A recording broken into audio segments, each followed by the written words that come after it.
అందరికీ నమస్కారం అండి. నేను డాక్టర్ ఎస్ ఉషాకిని గీడియు యూట్యూబ్ ఛానల్ నుంచి మరొక అంశంతో మీ ముందుకు వచ్చాను.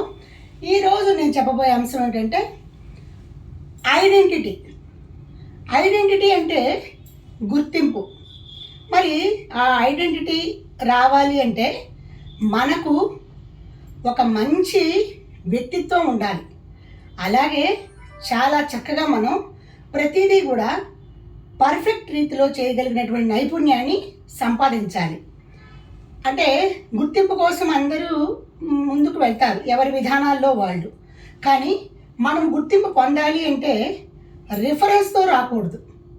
మనము చేసే పనుల వల్ల కానీ, మనము సాధించే విజయాల వల్ల కానీ మనకు ఒక ఐడెంటిటీ అనేది ఏర్పడుతుంది. మరి అటువంటి ఐడెంటిటీని అంత తేలిగ్గా సాధించుకోవటం, నిలబెట్టుకోవటం చాలా కష్టం. దానికి ఎంతో సాధన ఉండాలి.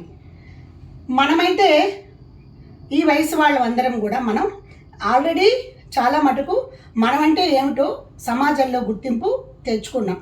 మరి మన ఐడెంటిటీని ఎప్పుడూ కాపాడుకోవాలి అంటే మనము నిరంతరము కూడా కష్టపడుతూనే ఉండాలి.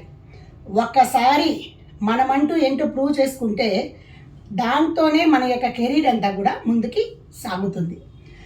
ఫలానా వాళ్ళు ఆ ఫలానా వారి పిల్లవాడుగా, ఫలానా వారి అమ్మాయిగా మనము గుర్తింపు పొందుతాం ముందు.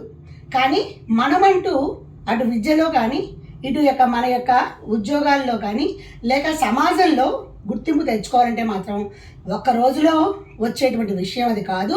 కాబట్టి అందరూ కూడా ఎవరికి వారు తమ ఐడెంటిటీని ప్రూవ్ చేసుకోవడానికి మరి నిరంతరము దాని మీదే ఫోకస్ కనుక పెడితే ఖచ్చితంగా మనమంటే ఏంటో, మనం రాగానే మనమేమిటో అందరికీ తెలిసిపోతుంది.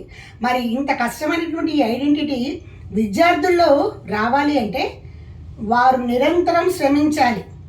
ఎందుకంటే ఏ వయసులో చేయవలసిన పని ఆ వయసులో చేయాలి.